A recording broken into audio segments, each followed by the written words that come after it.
Bueno, bienvenidos a 8, 9, 10. Les agradecemos a todos los que nos están acompañando y desde ya, como hacemos en todos los programas, todos los que les guste este programa en Facebook, pongan me gusta y háganlo viral. Y si entran en YouTube también suscríbanse, nos ayudan a que esta labor que hacemos llegue a más y se difunda.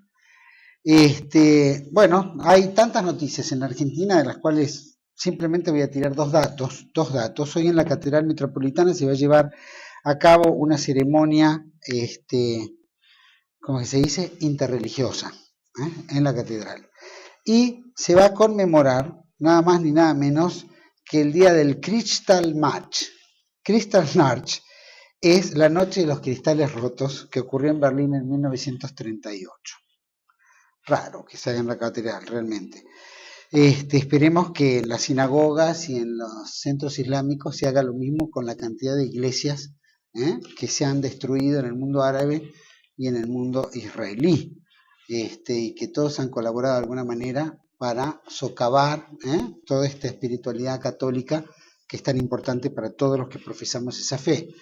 Por lo tanto, si algo ecuménico se realiza en la Catedral Metropolitana de esta naturaleza, que es un evento netamente político y que no tiene que ver con la religión, deberíamos analizar con todos los muertos que han ocurrido en la mayoría de los holocaustos armenios, rusos, yugoslavos, etcétera, que fueron parte de la muerte de tantos católicos y cristianos. Otro de los temas que suena interesante es que el secretario de Seguridad, Sergio Berni, acaba de anunciar que estamos con las fronteras protegidas. Bueno, qué suerte que lo dice el secretario de Seguridad Berni. Sabemos que todas las fronteras argentinas son un colador, donde pasa el narcotráfico, donde está todo tipo de, todo tipo de mercaderías que cruzan sin ningún tipo de control, gente inclusive, ¿no? Tenemos asediados de ciudadanos de hermanos países latinoamericanos que vienen a la Argentina porque realmente aquí es una panacea, ¿no? Tienen todo lo que no pueden lograr en sus países. Pero lo más dramático de todo es el tema del narcotráfico, de los cuales ha habido no solo muchos de los programas aquí en República en Defensa que emite TLBU, ¿no? A través de Jorge Mones Ruiz, Emilio Nani y Guillermo Campos, sino que nos alegramos de que por lo menos en el programa del domingo de la semana pasada, La Nata toca el tema, ¿no? Temas que nosotros ya hemos venido sacudiendo hace rato y que realmente la Argentina está sufriendo un flagelo terrible para nosotros, para nuestra juventud, para el futuro.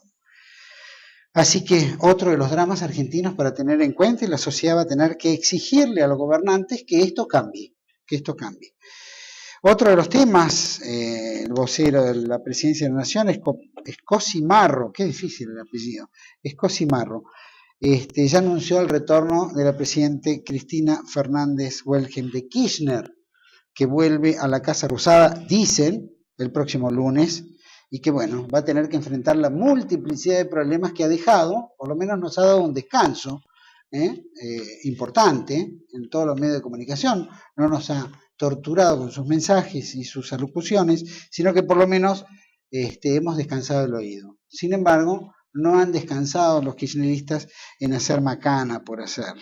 Seguimos con el tema de la inflación, la inseguridad, el tema de las reservas, trabas en importación, en fin. Pero la Cámpora está armando el gran festejo de vuelta de Cristina. Veamos cómo vuelve. Sabemos que está enferma y hay enfermedades que no se pueden curar, que son enfermedades de la cabeza. Pero sí hay otras enfermedades corporales que evidentemente con algún tipo de medicina eso se resuelve. Hoy vamos a nuestro invitado de hoy. Quiero anunciar que tenemos un invitado muy especial. Quiero presentarlo a un abogado graduado de la Universidad Nacional de Mar del Plata, articulista, ha escrito en varios medios, Ámbito Financiero, La Nueva Provincia, Mercurio, varios otros periódicos del extranjero, docente egresado de Ciencias Económicas, de las Ciencias de la Educación de la Universidad de FASTA. Ha tomado cursos sobre terrorismo, contraterrorismo, narcotráfico, crimen organizado. Fue premiado en el 2004 como Jóvenes Periodistas del Futuro por la Fundación Global y en el 2005 por Jóvenes Líderes por la Fundación Atlas 1853. Es conferencista, ha dado cientos de conferencias acá en la Argentina y en el exterior. Publicó nueve libros. Me gustaría mencionar algunos. La primero, por lo menos, que lo lanza en el 2004. La otra parte de la verdad. Después, La mentira oficial en el 2006. Catálogos, ¿no?, que analiza como... catalogado como enemigo, perdón. ¿Quién otro podía ser que Aníbal Fernández y Cristina Fernández de Kirchner? También ha escrito El Vietnam argentino en el 2008, que trata sobre el tema de la guerrilla en Tucumán. El canalla, la verdadera historia del Che en el 2009. La historia de un fracaso, sobre la Revolución Cubana en el 2010. Chávez, de Bolívar al narcoterrorismo. El impostor de Evo Morales, aquí está. De Evo Morales, de la Pachamama al narcoestado. Después, el cuento de Carondelet, sobre Rafael Correa, y su último trabajo hecho con Agustín Laje, presentado por Carlos Alberto Montaner, que se llama Cuando el relato es una farsa, respuesta a la mentira kirchnerista. Aparte, es director de la revista virtual La Prensa Popular. Gracias, Nicolás Márquez. Bueno, muchas gracias por todo, por la invitación. Muchas gracias. Sigo desde hace mucho tiempo este ciclo, así que estoy muy contento de estar acá. Bueno, para nosotros es un placer tenerte, y más tratando temas tan importantes que en la Argentina han sido un drama del pasado, pero que como los argentinos estamos un poco acostumbrados a meter la mano en la bolsa de los recuerdos cuando nos conviene, traer a colación los recuerdos del pasado y tergiversarlos, ¿no? Que es un poco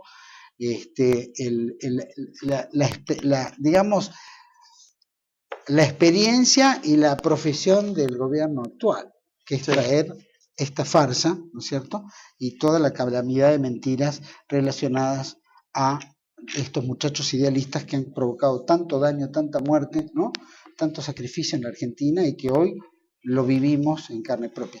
¿Qué te llevó a escribir esto?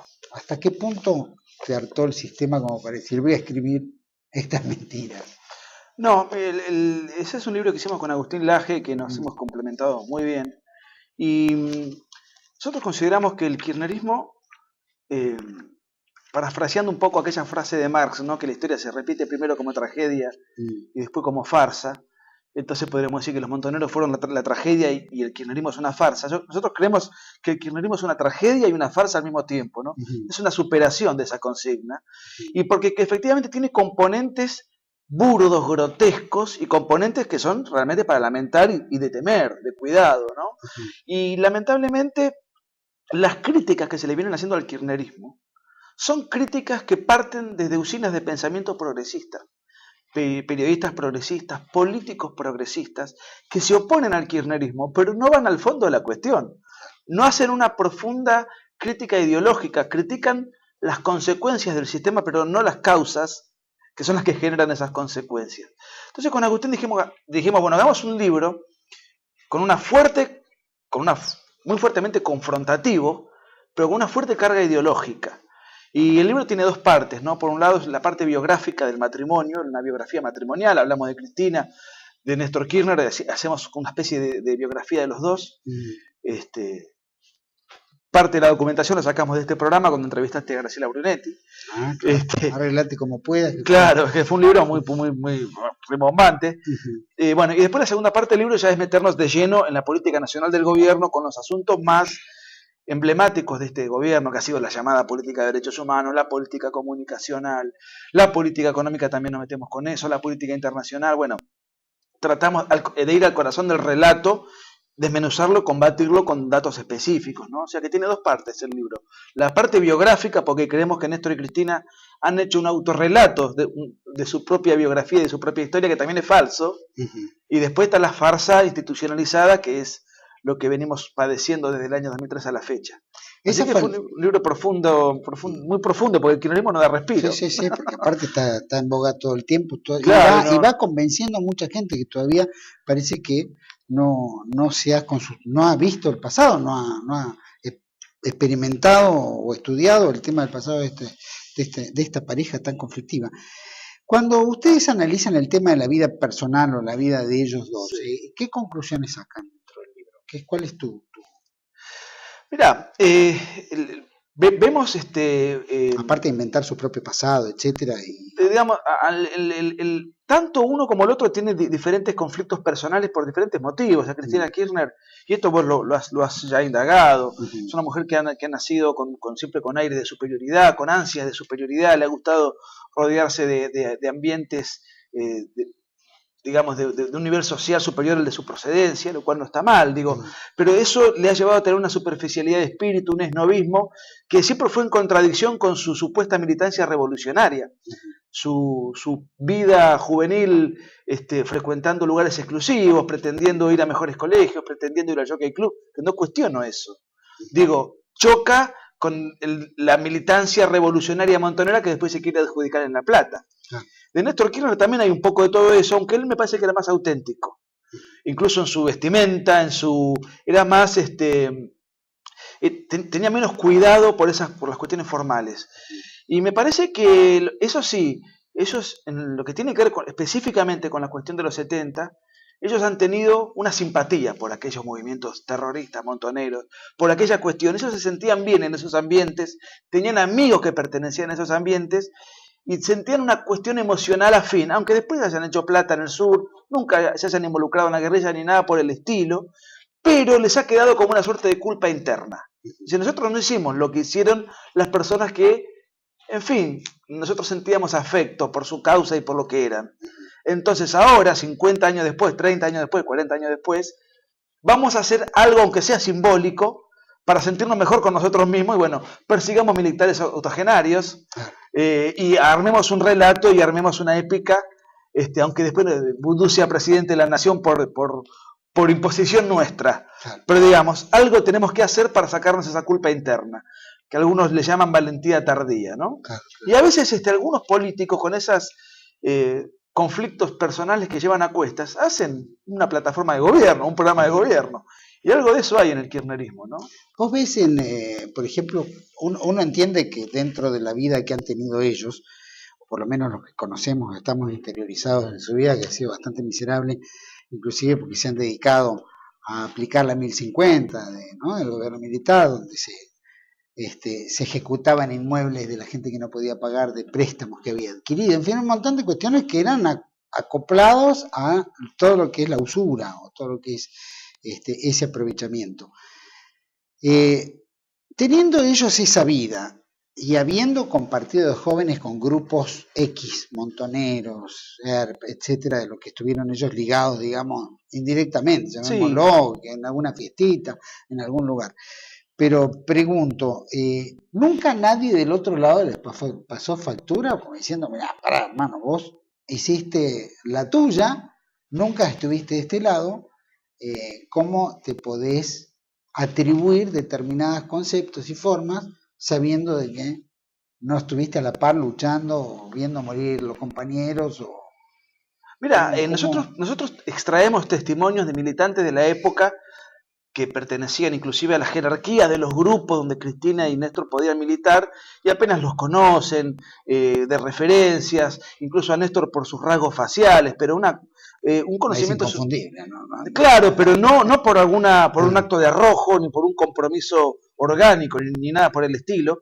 Y bueno, y muchas dicen, bueno, confirman esto que estamos diciendo, no existía ningún tipo de militancia heroica ni nada que se pueda apreciar de revolucionario. Ahora, convengamos que mucha gente que bien podría decirles esto, que les podía enrostrar esta cuestión, hoy ha sido cooptada con secretarías, con cargos, con subsidios, son todos millonarios estos. Entonces, de alguna manera, bueno, Néstor les ha compensado esa apatía militante que él pudo haber tenido en los años 70, digamos, con esta suerte de progresismo de amigos, le llamo yo, que es toda la gente que ha hecho tantos negocios con la década, son empresarios de los derechos humanos. Y bueno, de alguna manera, muchos de ellos han sido cooptados por estas circunstancias. El propio Mario Firmenich en el año 2003 dijo, yo nunca escuché hablar de Néstor Kirchner, pero hoy el hijo de Firmenich es el que dirige la Cámpora al Madrid, seguramente con fondos locales, Entonces, ¿para qué seguir criticando si en definitiva ya pasó tanto tiempo y ahora estamos todos siendo beneficiados por este sistema?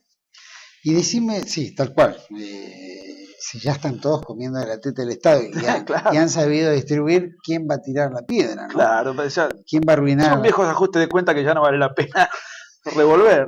Decime, y las conclusiones que, es decir, el tema de la guerrilla de los 70 es un tema ya casi trillado, ¿no? Es como que muchos lo conocen, aunque haya toda esta nueva versión idealista, tanto por la madre de Plaza de Mayo, las abuelas, los sobrinos, los tíos, los hijos, los primos, es decir, todas estas organizaciones que se han armado para tratar de tapar esa historia del pasado. ¿Han descubierto algo nuevo? ¿Han avanzado en algo nuevo con relación a esas agrupaciones, esos avances investigativos que han hecho con respecto a lo que se dice y lo que pasó? Mira, nosotros, en lo personal, yo tengo 3 libros escritos sobre los años 70 y Agustín Laje tiene un libro que es excelente, lo publicó en el 2011, que se llama Los mitos setentistas. Sí. Te lo vamos a hacer llegar ese libro. Así que hemos tratado de cuestionar la historia oficial en su momento. Acá, en este libro, cuando el relato es una farsa, no queríamos repetirnos de alguna manera, Claro. pero lo que sí tocamos es un capítulo muy extenso, que mayormente lo trabajó Agustín, que tiene que ver con la política de derechos humanos, Claro. y en donde sí tomamos nota de la historia de las Madres de Plaza de Mayo, quiénes han sido sus hijos, y cómo han mutado en un montón de cuestiones. Por ejemplo, las Madres de Plaza de Mayo han tenido... Bueno, nosotros partimos de un principio, ¿no? Con esto te contesto un poco lo que venía diciendo al principio de la nota, cuando yo te decía, tratamos de no incurrir en la crítica que le hace el progresismo al gobierno. ¿Qué? El progresismo disidente. ¿Qué le dice el progresismo disidente al gobierno? El progresismo que no adhiere al gobierno. Bueno, este gobierno lamentablemente manchó una bandera noble como las Madres de Plaza de Mayo. Nosotros creemos que la bandera de las Madres de Plaza de Mayo nunca fue noble, o sea, partimos de un paso más allá. Independientemente del dolor personal que puede tener, respetable de todo punto de vista cualquiera que haya perdido un ser querido en la guerra que se vivió en el país, las Madres de Plaza de Mayo han sido siempre, con Bonafini a la cabeza sobre todo, un órgano de difusión y defensa del terrorismo local e internacional. Sea la ETA, la FARC, Al-Qaeda, Sendero Luminoso o Montoneros. Es decir, entonces, inclusive acá ponemos en el libro datos escalofriantes, los vínculos de las Madres de Plaza de Mayo con la FARC, fondos que la FARC es la organización narcoterrorista por excelencia, es el principal productor de cocaína del mundo. O sea, no es solamente una cuestión revolucionaria, sino es 600 toneladas anuales producen las Fuerzas Armadas Revolucionarias de Colombia, toneladas, 600 anuales, es el primer exportador del mundo. O sea, bueno, financian entre otras cosas a la Madre de Plaza de Mayo. La Madre de Plaza de Mayo han guardado arsenal de la FARC en su universidad.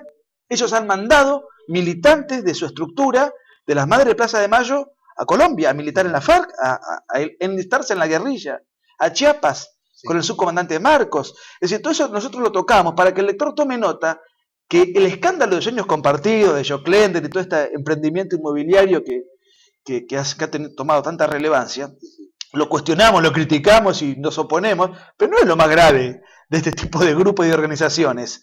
Por eso tratamos de ir un poco más a fondo en la crítica que se le suele hacer al kirchnerismo, en la crítica que ahora, digamos que está bastante... Nosotros arrancamos con esto hace 10 años, ¿no? Sí, sí. Donde éramos poquitos los que nos oponíamos a esto. Ahora pareciera que después de las elecciones se está visto que hay un consenso más masivo respecto de que este gobierno no lo queremos. Pero las críticas son siempre deficientes y quedan a mitad de camino. Lo que quisimos es darle un fuerte contenido ideológico para diferenciar este libro de otros que puede haber en el mercado oponiéndose al kirchnerismo, porque creemos que hay un problema de base, de raíz, ¿no? Y eso también lo tocamos en la cuestión de los derechos humanos. Sí, bueno, sí. Ese es uno de los temas donde se ha hablado mucho y se ha trillado mucho de que ha sido la bandera que el gobierno agarró. Pero se habla, a nuestro juicio, desde una perspectiva muy deficiente. Por ejemplo, se le reconoce al gobierno, bueno, lamentablemente le dieron plata a Joclender. Joclender es un personaje menor, pero se reivindica el hecho de que se lleven adelante los juicios contra los miembros de las Fuerzas Armadas. Nosotros en el libro los ponemos, creemos que los juicios son ilegales, por cuestiones de que se está violando los principios fundamentales del derecho. Después, las simpatías que cada uno tenga por lo que pasó, por un lado, por un bando o por otro, las podemos discutir hasta las 6 de la mañana, pero yo soy abogado y hace tiempo que si bien no me he dedicado en profundidad, sí tengo una opinión formada de las violaciones y las garantías que se vienen atropellando cuando se pretenden encarcelar a los militares octogenarios. Y esas mismas garantías, yo trato de ser muy coherente, se violarían si mañana un gobierno de signo contrario pretendiese encarcelar a un guerrillero con leyes aplicadas posteriormente a un conflicto que tiene 40 años de historia. O sea, trato de ser ecuánime, independientemente de mi simpatía y mi posición ideológica, que la tengo, ¿no? Pero digo, acá se está violando principios fundamentales del derecho que están en la Constitución Nacional. O sea, consideramos que estos juicios no se ajustan a derecho, que son juicios nulos. O sea, por eso te digo, cuando hablamos de la política de derechos humanos, estamos un paso mucho más allá de la crítica del sistema o de los opositores que pretenden... Entendemos que la política de derechos humanos que han aplicado este gobierno ha sido pura y exclusivamente sectaria, desde el punto de vista objetivo, sí. Subjetiva, para ellos, sí. Pura y exclusivamente. No la han utilizado como un escarmiento de algo, vamos a poner la justicia por encima de todo, sino que es tratar de buscar el enemigo y vapulearlo permanentemente para justificar el hecho de lo que ellos están enriqueciéndose a través de los derechos humanos, es decir, necesitan a alguien a quien pegarle. ¿Vos crees que, es decir, esto es una política de Estado, ¿no? Sí. Como política de Estado, los militares tengan o no tengan razón, sean o no sean culpables, si basta una denuncia suficiente para que caigan presos y no lo saque nadie?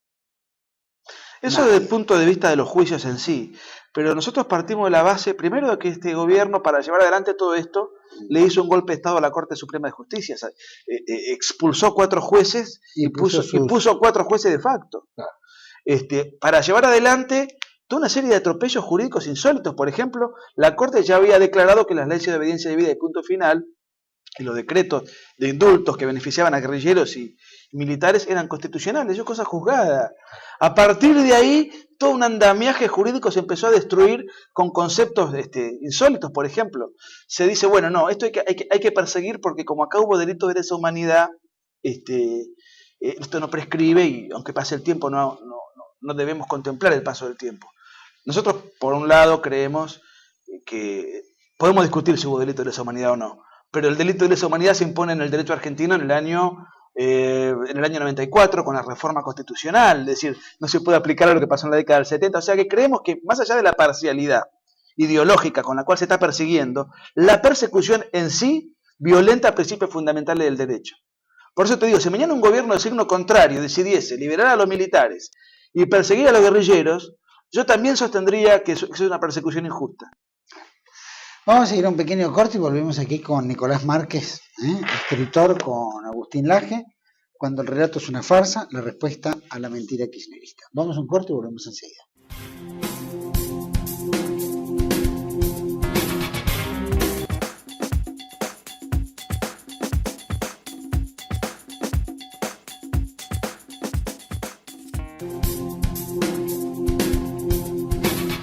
Bueno, seguimos aquí en 8910 con Nicolás Márquez, autor del libro Cuando el relato es una farsa, respuesta a la mentira kirchnerista. Nicolás, quisiera que me dijeras un poco de esto del relato, ¿no? El relato es tan comentado, ¿no? Que es el cambio de una historia y armar otra. Claro. Relatar otra cosa que no es, o inventar. Sí, digamos, tiene que ver con hacerle cambiar la percepción de la realidad al que recibe ese relato, ese mensaje. ¿En qué nos afecta el relato? ¿En qué afecta el relato? Mira, nosotros, nuevamente, perdóname si sea insistente con elogiar el libro, pero quiero decirte que elogiarlo, describirlo, es decir, el gobierno, si bien desde siempre tuvo un relato que fue imponiéndolo, con un grupo de intelectuales que fue carta abierta, que lo analizamos, con un aparato de propaganda, con todo lo que estamos viviendo, originariamente, y esto hay que decirlo también, porque nosotros no tenemos compromiso con nada ni con nadie.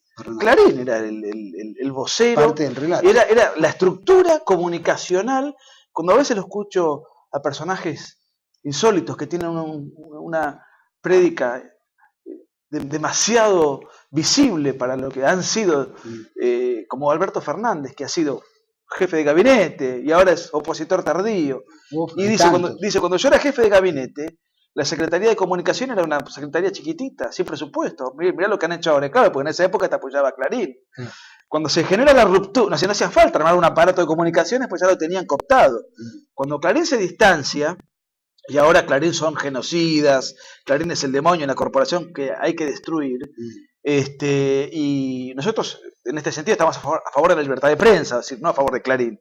Pero sí decimos, y ponemos en este libro, todas las tapas y el enorme apoyo que Clarín le dio al gobierno, primero para consolidarlo, refortalecerlo en sus primeros tiempos, y para instalar ese relato. Después le vino en contra porque dentro del relato setentista, a los propios titulares de Clarín, los dueños y los propietarios y los accionistas, los han pretendido encarcelar con acusaciones de lesa humanidad que después se confirmaron que eran falsas, ¿no? Sí. Pero digamos, o sea, ellos mismos propusieron un relato para perseguir gente y después, o por lo menos el relato del gobierno lo usó para perseguir gente y después se les sigue viniendo en contra porque esta semana, otra vez con el tema papel prensa, el gobierno vuelve a la carga. Esa es la primera etapa. Y después viene la segunda etapa, que cuando el gobierno se da cuenta que ya no puede contar con Clarín, más aún, lo quieren destruir a Clarín, empiezan a armar un aparato comunicacional propio, y ahí sí analizamos un poco lo que es 678, lo que es Carta Abierta, lo que son los intelectuales orgánicos del gobierno, nos metemos a tratar de estudiar un poquito la figura de Laclau, la figura de Gramsci, tratamos un poco de poner de manifiesto un poco la intelectualidad que rodea al gobierno, y que después esa intelectualidad es bajada para que el aparato de propaganda, inclusive con el fútbol para todos, que es lo más popularizado y lo más sencillo del relato, lo más primitivo, tratan de abarcar a todas las clases sociales y todas las formas comunicacionales para intentar de hegemonizar el pensamiento. Ahora, ¿nos afecta a todos? De alguna manera sí. ¿Por qué? Por lo que te decía hoy, porque inclusive el que se opone al gobierno acepta un montón de cosas del relato. Por eso la crítica que se le suele hacer al gobierno es insuficiente a nuestro juicio. Por ejemplo, en un montón de cosas que nosotros vemos de manera muy palpable, la oposición suele decir, bueno, estoy a favor de que el gobierno dé subsidios y planes sociales, pero estoy en contra de que haya inflación. Pero la inflación es consecuencia del desparramo y del festival de subsidios y planes sociales que hay, porque para financiarlo hay que emitir monedas sin respaldo, por ejemplo. Bueno, y así, con un montón de contradicciones que nosotros vemos en los opositores que cuestionan cosas, aceptan otras, pero las cosas que están cuestionando son consecuencia de lo que antes aceptaron. Ahora, una cosa muy que tiene que ver con lo que hablábamos recién, la Corte Suprema. Ahora está todo el mundo diciendo, bueno, qué barbaridad, hay un pacto entre la Corte y el gobierno con motivo y ocasión del fallo a favor del gobierno por la ley de medios. ¿Cómo? ¿Que hay un pacto? ¿No hay un pacto? Perdón, esta Corte nunca fue independiente, fue puesta de facto por este gobierno, fue impuesta por este gobierno, derrocaron a 4 jueces y la oposición que ahora denuncia los pactos aplaudió la entrada de Zaffaroni y compañía a la Corte Suprema. Sí. Bueno, entonces yo creo que el relato sí nos afecta a todos, porque incluso la oposición compra en gran parte el relato. Entonces, como acepta gran parte a ese relato, le cuesta llevar adelante una crítica profunda. Pues viste que dentro del esquema del mismo relato que bien comentás, aún ellos habiendo armado el esquema, después lo endemonizan o lo tratan de demonio, sabiendo que ese mismo demonio les está sirviendo a ellos. Sí, exactamente. Porque es el mismo caso de Clarín, o que han sido tan útiles y que les ha dado el tiempo para ellos conformar toda su estructura mediática bien de corte trotskista, de corte stalinista. Pero no mientras Clarín, porque Clarín nunca fue un monstruo, acá hay una pelea de dinero, ni siquiera hay un problema mediático, un problema de ideología, acá hay un problema de plata. Plata. Nosotros... ¿Qué abarca más? Y que el negocio, ¿por qué lo va a tener Clarín si lo puedo tener yo? Claro. ¿Y por qué lo va a tener Clarín si Clarín ha tenido el poder para voltear gobierno, se ha querido o destruir personalidades, que ha habido muchas, casos que Clarín ha sido ejecutor de esas cuestiones, al mismo tiempo, ellos piensan, ¿qué pasa si Clarín se da vuelta mañana y se pone en contra nuestra? Sí. Es decir, no es un problema de un odio. Esto fue un problema político-económico. Y a partir de ahí se derivó una pelea donde a Clarín le costó mucho, entre otras cosas porque como los periodistas formados en Clarín tienen una inequívoca formación progresista, de hecho muchos periodistas que hoy representan... Yo no sé si son, o los más jóvenes no, pero por ejemplo, muchos de los periodistas de Clarín salieron de Página 12. Sí. Vos fíjate una cosa, ¿no? Yo no tengo una formación, por mi ideología no creo mucho en las conspiraciones, porque realmente no creo que esto exista, pero en el caso de esta pelea, pero por ejemplo, el principal diario propagandístico y defensor del gobierno es Página 12, y el periodista más enemistado con el gobierno, o el más emblemático que está enemistado con el gobierno, es el fundador de ese diario. Entonces, si bien yo creo que se pelean de verdad, no creo que esto sea una puesta en escena. Ahí sí. Lo que sí creo es que la discusión ideológica es muy chiquita, porque todos han sido cortados ideológicamente con la misma matriz. Bueno, eso es lo que nosotros con este libro tratamos de romper un poquito y aportar algo que creemos más sólido en cuanto a la discusión de las ideas que tiene que contestar. ¿Dónde crees que quieren llegar? ¿A qué punto quieren llegar? ¿Cuál es, con todo este relato y con todo, más allá de convencer a la masa, qué es quedarse perpetuamente? ¿Cuál es el objetivo? Porque tampoco vemos una estructura política donde digamos, queremos este esquema de país, no sé, dentro de los lineamientos de ellos, pero vemos cada vez más empobrecidos, más pobres, más menos industria, menos exportación, más importación, es decir, inflación galopante, en fin, vemos la inseguridad del narco. Es decir, ¿cuál es el plan que ustedes perciben después de haber escrito en este relato? ¿Qué es donde quieren llegar? Porque el peronismo quería llegar a algún lugar, pero ¿esto es dónde quieren llegar? A mí me parece que como es un espacio de gente muy diversa, donde hay de repente un ex jockey de la UCD siendo presidente de la nación, como Vudú, hasta un ex guerrillero comprometido con la revolución de los 70, es decir, ahí es una comparsa bastante complicada. Entonces, ¿a dónde quieren llegar? Yo creo que no todos quieren llegar al mismo lado. Me parece a mí que algunos creen en el relato, lo creen, y lo militan y lo trabajan, y tienen un convencimiento ideológico muy profundo, muy fanatizado.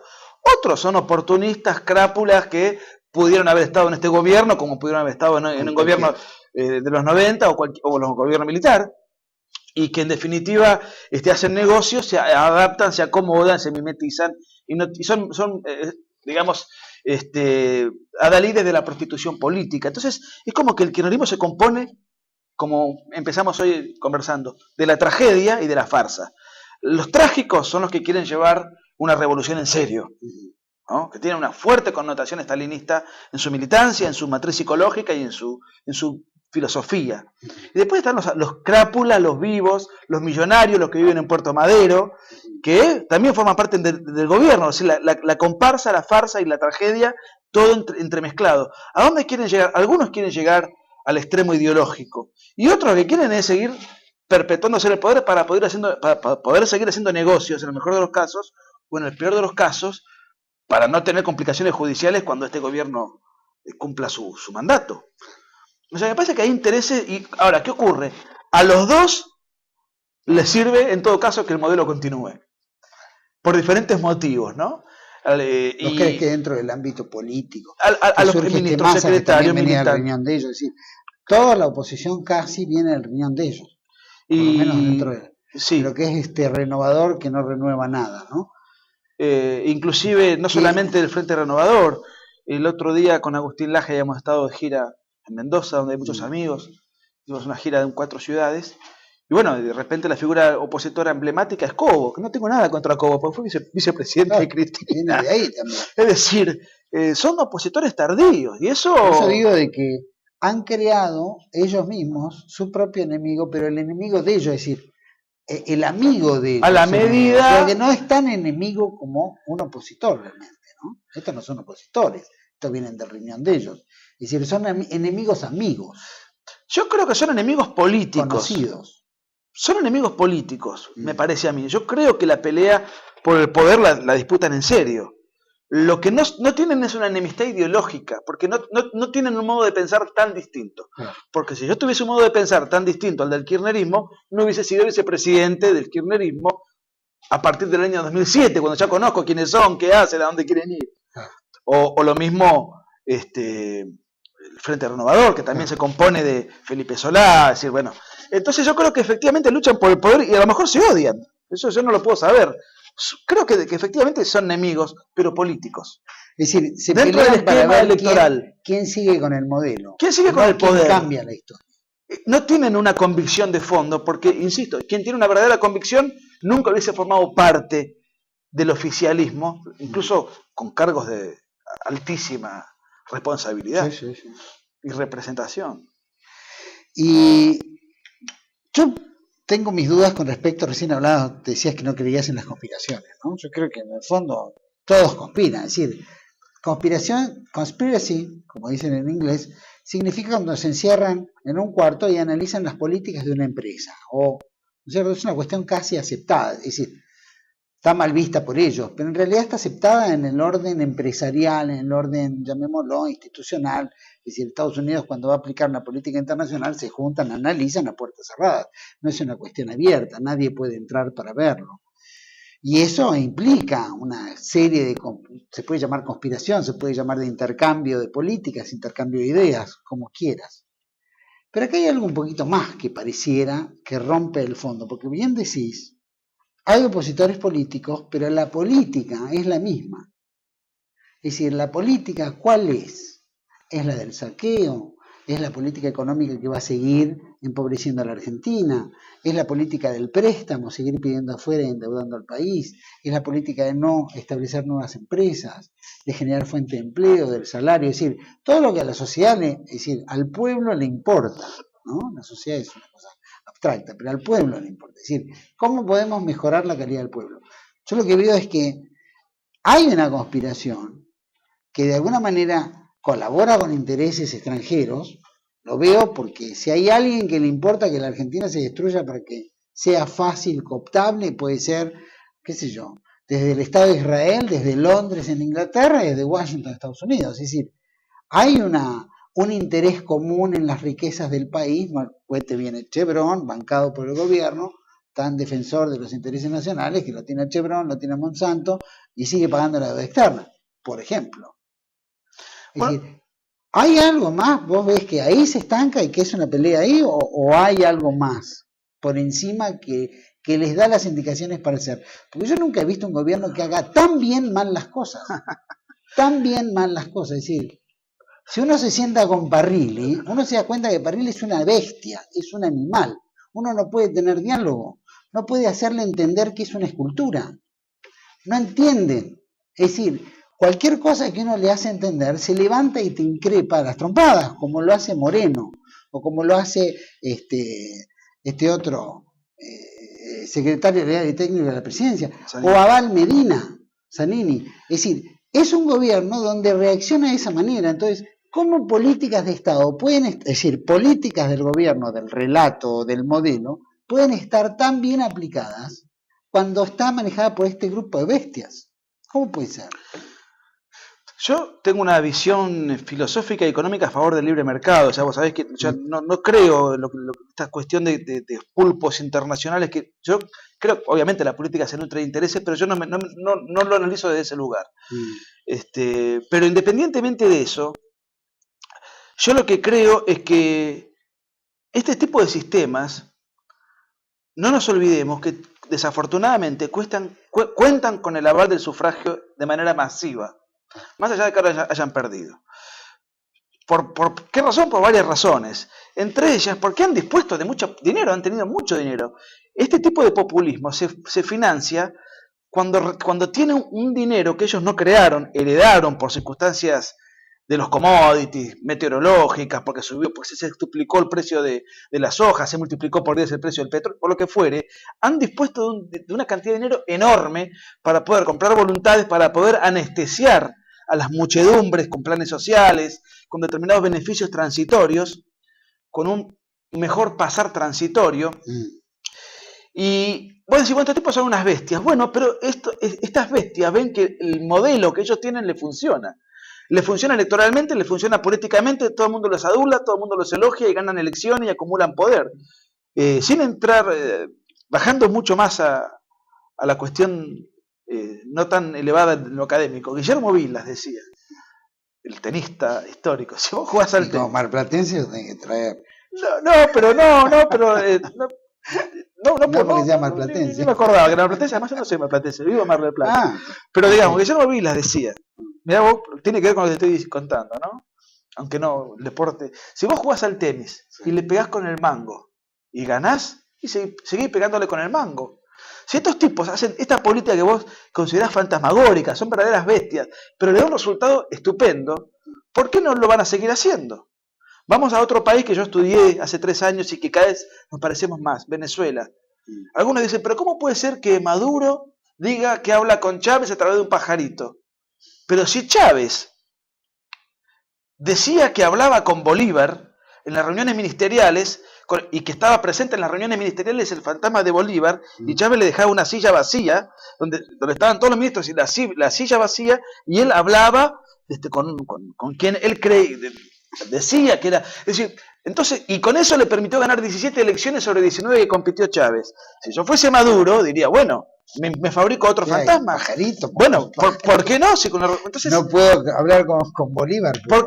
¿Por qué se va a ponerse en calidad de estadista criterioso, racional, y va a dejar al lado la cuestión esotérica que a Chávez le dio tantos buenos resultados? Bueno, volviendo a la Argentina, estos personajes con estas prácticas que vos estás diciendo, los resultados que han tenido son maravillosos para ellos, para los intereses de ellos y para los intereses políticos y económicos de ellos. A tal punto, nosotros no tomamos nota, que este proyecto político es el más largo de la historia argentina.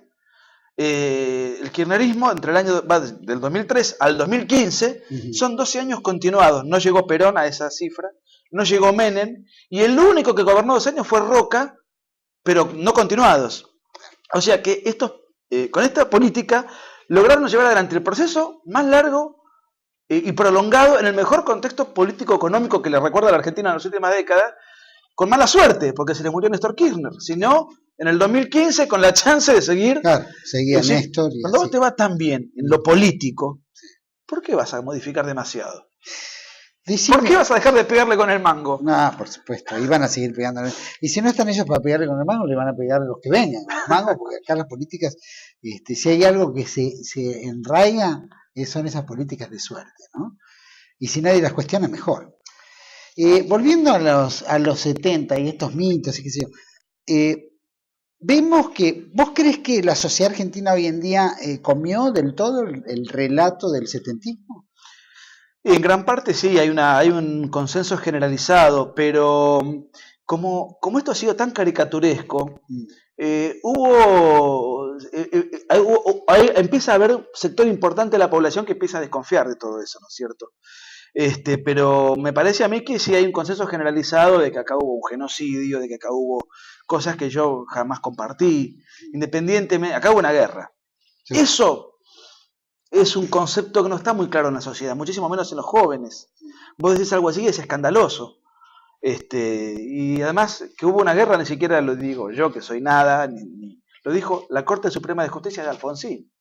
Es decir, para la justicia argentina hubo una guerra, para la justicia argentina de la democracia de Alfonsín hubo una guerra irregular, revolucionaria. Así se fue definida oportunamente, una guerra interna revolucionaria. Dentro de esa guerra tenemos un montón de responsables multilaterales con diferentes ideologías que representaban diferentes expresiones, una guerra armada, una guerra militar, una guerra política, una guerra ideológica, que se libró durante 10 años. Si vos analizás lo que pasó dentro de un contexto de guerra, hay muchas cosas que las aceptás.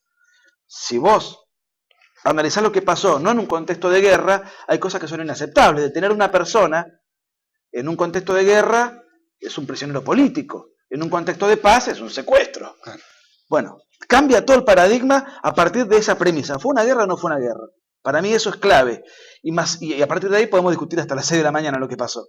Pero masivamente no está el concepto de que Argentina tuvo una guerra civil. Vos parás a alguien en la calle, ¿cuál fue la última guerra civil que tuvo la Argentina? Y van a ir a la época de los unitarios y federales. O sea, ese concepto, o ¿cuál fue la última guerra que tuvo la Argentina? Venían a Malvinas y de ahí van a ir a... me parece a mí que si no tomamos nota de que ese aspecto tan crucial para analizar lo que pasó no está, no prende en la opinión pública, y bueno, creo que el relato ha sido, más allá de que algunos digan, bueno, no fue tan así, de que haya desconfianzas, porque el gobierno ha dado motivos para desconfiar. En general hay un consenso más o menos generalizado te pregunto esto porque inclusive uno lo ve de repente en algunos sectores, uno lo puede entender, ¿no? Pero por ejemplo, ¿cómo te puede caer a vos esta impresión que el 29 de octubre pasado la Universidad Católica de Córdoba, cuyo rector es el licenciado Rafael Velasco, conjuntamente con la Facultad de Ciencias Políticas y Relaciones Internacionales y la Agrupación de Estudios Sociales, la AES, que fueron un montonero viejos que hicieron el Cordobazo, descubrieron una placa donde recuerdan a los guerrilleros estudiantes de esa facultad. Sí. Agustín Laje estudia ahí. Mirá la Universidad Católica de Córdoba. ¿Habrá estado? Así que su labor es sacar la placa. Realmente hace un esfuerzo intelectual enorme ahí adentro. Es sorprendente que la Universidad Católica. No tengo entendido yo que la Universidad Católica, que tiene de Córdoba una inequívoca inspiración marxista, inequívoca, indigenista, o sea, todas las supersticiones latinoamericanistas las compran todas ahí adentro. No tiene una relación académica ni institucional con la UCA local. Tengo entendido que es una cosa muy... El nombre suena más conservador, pero no tiene absolutamente nada que ver. De hecho, me acuerdo que casi vendría a ser como la UCA de La Plata, por ejemplo, que también tiene una extracción diferente a la UCA. Sí, no tiene absolutamente nada que ver. Son dos religiones distintas. Sí. Aunque las dos son católicas, digamos. Sí. Pero tradicionalista, el otro liberal, el otro marxista. ¿Sí? No, pero lo de Córdoba es, digamos, de una inspiración indígena y que los profesores son ateos. O sea, ya ni siquiera no es un matiz dentro del catolicismo, es anticatólico. Curioso, ¿no? Yo me acuerdo que hace varios años hubo un escándalo, año 2005, cuando le entregaron el honoris causa, el doctorado honoris causa a Estela Carlotto en la Universidad Católica de Córdoba. O sea que ya viene de larga data esta militancia en favor de estos sectores de extrema izquierda, dentro de esa unidad académica, ¿no? Lamentable, pero es lo que está pasando, efectivamente. Está pasando en la mayoría de muchas. Llama la atención por el nombre de la institución que vos señalás, pero la realidad es que esto se ha generalizado.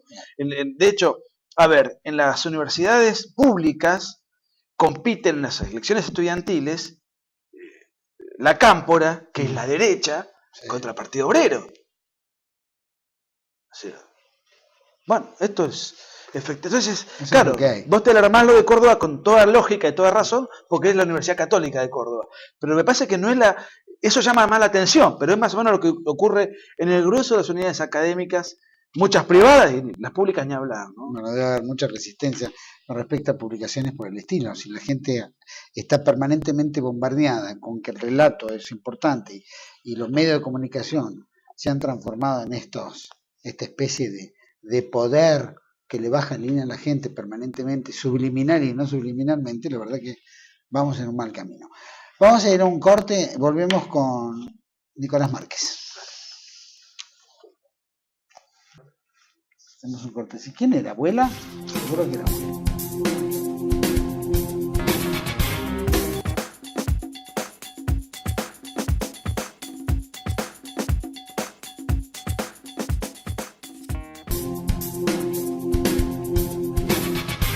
Bueno, seguimos en este último bloque con Nicolás Márquez, director de La Prensa Popular y escritor, de este libro interesante, si lo ponemos en cartel, cuando el relato es una farsa, la respuesta a la mentira kirchnerista.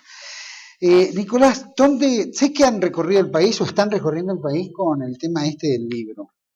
¿Cómo fue la recepción así en general de la gente? Nosotros arrancamos con este libro en Buenos Aires, que lo presentó López Murphy, Vicente Mazzotti y Carlos Maslatón acá en Buenos Aires, que a casi 500 personas. Fue muy emotivo, muy gratificante arrancar así. Y de ahí en adelante hicimos una gira con Agustín. Estuvimos en Córdoba, lleno total, en Mar del Plata. Estuvimos en Rosario, Mendoza, Tucumán, Corrientes, Chaco. Y en Bahía Blanca no nos dejó presentar, no pudimos presentar el libro por unos scratches que hubo de grupos de izquierda, etcétera. No lo pudimos presentar. ¿Fue el único lugar que tuvieron? El único lugar que no lo pudimos presentar. ¿Eso lo supieron de antemano cuando llegaron? Sabíamos que existían, que iba alguna posibilidad de scratch. Lo que no pensamos es que los dueños a los cuales le habíamos alquilado el auditorio e iban a recibir amenazas de romper el establecimiento y 2 lugares distintos fueron saboteados al último momento, no lo pudimos presentar. Así que fue un poco desagradable viajar a Bahía Blanca con toda la expectativa y no poder presentarlo, pero hubo tal revuelo mediático que el libro se vendió en todas las librerías de Bahía Blanca. Claro, la gente más curiosa, ¿sabes? Y sí, así que, bueno, por un lado bien y por otro lado no pudimos presentarlo, que era el objetivo. El libro se estaba vendiendo en Jenny, en Cúspide, en el Ateneo, o sea, afortunadamente la distribución se está portando bastante bien. Bueno, ahí no hay obstáculos. No. ¿Y el público? ¿Qué tipo de público está más propenso? Mira, ¿encontrar más variedad, gente joven, gente media, más grande, gente que va descubriendo una cosa nueva o gente que ya estaba empapada en este tema? Mira, yo hace 10 años que estoy en esto, arranqué con el libro La otra parte de la verdad, y en el caso de este libro es mi primera experiencia en coautoría, trabajando en conjunto con Agustín. Y, o sea que hay una mutación. Me parece que antes había un público más bien de un promedio de edad bastante avanzado, y eso se ha ido revirtiendo porque el auge de las redes sociales nos permite difundir esto y llegar a nuevas generaciones que empiezan a empaparse por la política, estas nuevas tecnologías que por ahí son un poquito superficiales, pero también si uno las sabe aprovechar como herramienta, permitir llegar a otros sectores. Y sí, estamos teniendo un público bastante heterogéneo, hombres y mujeres y de diferentes edades. Me parece que es interesante, y sobre todo con este libro que apunta al kirchnerismo, ¿no? No tanto sobre otros libros como los 70, donde por ahí le importa a una generación específica, que saben que le están engañando y dicen, bueno, quiero leer algo que me haga revivir lo que yo viví efectivamente. Claro. En cambio, con el kirchnerismo, como indigna a tantas clases sociales y no tiene un límite cronológico de gente indignada, me parece que el libro abarca a público bastante diverso. Y entonces, confieso que la tapa también es muy interesante porque tenés todos los angelitos y esto, y personajes y payasos, ¿no? Los gorretes. El famoso gorrito el concepto de farsa tiene que ver con eso, con que vos tenés a Che Guevara, Carlotto Bonafini, Amado Vudú y Lázaro Báez, y Fito Páez llevándose las bolsas de lo que cobran los festivales nacional y popular revolucionarios. Es decir, esto un poco lo que hablábamos hoy al principio, el kirchnerismo es una tragedia para el país, pero también es una farsa. Y a veces prevalece lo trágico, y a veces prevalece lo farsesco que da para reírse. Depende de la semana que nos toca en esta trajinada República Argentina. En la evaluación de corrupción, así, por supuesto que entra en toda la corrupción, todo lo que hemos hablado literalmente. ¿Hasta qué grado percibís que han llegado ustedes como para decir, bueno, la farsa ha creado este circuito de corrupción? ¿Qué límite tiene o qué no límite tiene? No, nosotros creemos que existe la corrupción que hay, se debe a 2 cuestiones. Por un lado es un problema moral, obviamente, ¿no es cierto? Pero hay un problema estructural. Y ahí a lo mejor no vamos a estar de acuerdo nosotros, contigo, pero con Agustín nosotros partimos de la base de que cuando el Estado es muy grande, la burocracia es grande, las empresas son del Estado, eso genera tercerizaciones, nepotismo, amiguismos, y aunque el objetivo sea noble, los hábitos que se van generando, van llevando adelante una corrupción sistémica, estructuralizada.